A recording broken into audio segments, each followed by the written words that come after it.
In today's video, I'm going to teach you how to download and install Mozilla Thunderbird on Windows. First, open your preferred web browser on your Windows PC. This can be Microsoft Edge, Chrome, Firefox, or anything you normally use. Once it's open, click into the address or search bar at the top of the window so you're ready to type.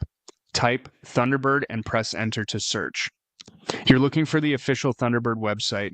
It typically appears near the top and includes the phrase Thunderbird free your inbox. Make sure the link points to the official Thunderbird site before you click so you know you're getting the genuine installer and not a third-party download.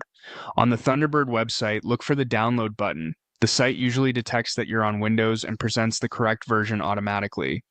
Go ahead and click download. Your browser may ask whether to save or run the file. Choosing save is a good idea so you have the installer in your downloads folder if you need it later. You'll see the download progress near the top right in most browsers. When the download finishes, open the file from your browser's downloads list or from your downloads folder. Windows may show a security prompt asking if you want to allow the app to make changes. Select Yes to continue. The installer may extract some setup files first. This is normal and only takes a moment. When the setup window appears, click Next to continue. You'll be asked to choose your setup options. For most people, the standard option is perfect, as it installs the common features without extra choices. If you prefer more control, choose Custom to review things like shortcuts or optional components. You might also see an option to set Thunderbird as your default email application. Select it if you plan to use Thunderbird regularly. Click Next to move forward. Now choose the installation location. Unless you have a specific reason to install it elsewhere, it's best to keep the default path shown by the installer.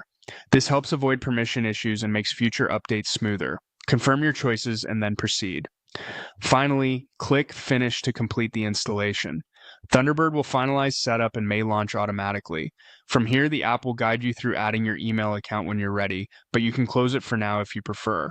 That's all it takes. You opened your browser, found the official Thunderbird page, downloaded the installer, walked through Next, chose your setup options and install location, and clicked Finish. You're ready to use Mozilla Thunderbird on Windows.